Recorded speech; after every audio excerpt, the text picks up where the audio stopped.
कई विदेशी ताकतें हैं जो नहीं चाहते हैं कि इस प्रकार की हालत वहाँ रहे, क्योंकि वो भारत की भी और बांग्लादेश की भी फॉरेन पॉलिसी कंट्रोल करना चाहते हैं। शेख हसीना वार्न कर रही थी कि उनको विदेशी ताकतों का खतरा है।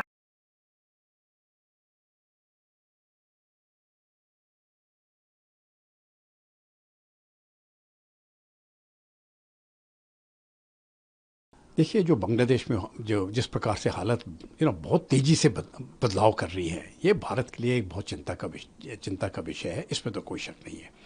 देखिए, पिछले 15 सालों में भारत और बांग्लादेश के रिश्ते जो हैं वो बहुत मजबूत हो चुके थे। जिस प्रकार से डेवलपमेंट और जो हमारे म्यूचुअल कंसर्न्स थे, जो बांग्लादेश के थे, जो हमारे थे, जो डेवलपमेंट का एजेंडा था, जो बाउंड्रीज़ का एजेंडा था, जितने भी प्रॉब्लम थे तकरीबन तकरीबन सभी हल हो चुके थे। और एक तरफ से हम कह सकते हैं, जहाँ तक भारत और बांग्लादेश के बीच में जो भी मामले थे वो शांतिपूर्वक से चल रहे थे। और जो नॉर्थ ईस्ट की इंसर्जेंसी वगैरह जो पहले बहुत ज़्यादा होती थी, वो भी तकरीबन तकरीबन समाप्त हो चुकी थी। अब ये हालत जो है, मुझे लगता है कि कई विदेशी ताकतें हैं जो नहीं चाहते हैं कि इस प्रकार की हालत वहाँ रहे, क्योंकि वो भारत की भी और बांग्लादेश की भी फॉरेन पॉलिसी कंट्रोल करना चाहते हैं। और अगर आप ये देखिए, अमेरिका चाहता है कि वहाँ पर सेंट मार्टिन आइलैंड के ऊपर वो कंट्रोल कर दिया जाए। चीन के अपने इंटरेस्ट है। और जब शेख हसीना चीन गई तो वहाँ पर शेख हसीना को अपना विज़िट कट शॉर्ट करना पड़ा, एक दिन पहले ही आ गई, क्योंकि वो तीस्ता वाटर्स के ऊपर उनका प्रॉब्लम हो गया और उन्होंने साफ कह दिया कि हम अभी भारत की मदद लेंगे तीस्ता वाटर्स के ऊपर डैम वगैरह बनाने के लिए। तो वो बातें चीन को भी पसंद नहीं आई। और पाकिस्तान ने जब ये बातें देख रहा है तो अभी उसको एक मौका मिल गया है।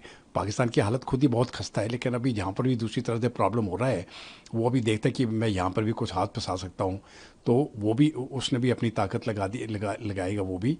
और क्योंकि पाकिस्तान का आईएसआई जो है वो अमेरिका के सीआईए के साथ काम करता है बहुत क्लोज तरीके से। एक तरफ से जो सीआईए के इशारे हैं वो पाकिस्तान का आईएसआई करता है, जो सीआईए कहता है वो करता है। तो ये जो रिलेशनशिप है, ये मैं समझता हूँ ये और कॉम्प्लिकेटेड होती जाएगी। और भारत की हमारे इकोनॉमी के लिए, हमारे सिक्योरिटी के लिए चैलेंजेस जो हैं वो और बढ़ जाएंगे। ये तो एक चीज़ है। दूसरी बात, मैं इंटरफेरेंस की इसलिए सोचता हूँ क्योंकि जब बांग्लादेश में इलेक्शंस हुए थे तो अमेरिका ने क्या किया था, वहाँ पर सैंक्शंस लगा दिए।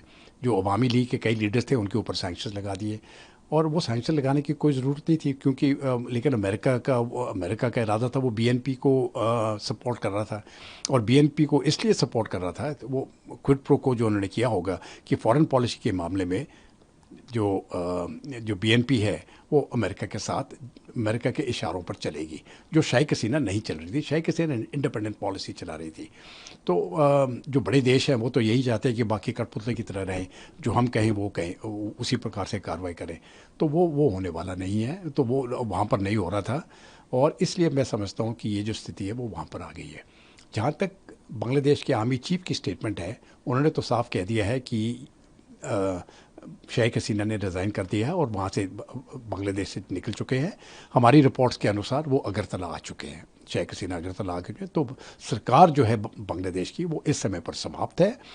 एक नई सरकार बनेगी, मिली जुली सरकार हो सकती है या इंटरिम सरकार हो सकती है, किस प्रकार की भी सरकार, लेकिन जो भी सरकार बने, जब तक एक प्रॉपर इलेक्शंस ना हो जाए, आर्मी का रिट जो है वही चलेगा अभी बांग्लादेश में। पावर सिर्फ उनके हाथ में है।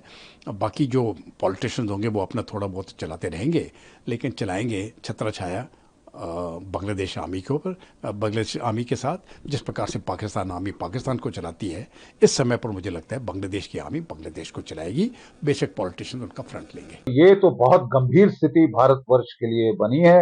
हमारे सिक्योरिटी के लिहाज से हमारे लिए एक बहुत बड़ा झटका है, धक्का है।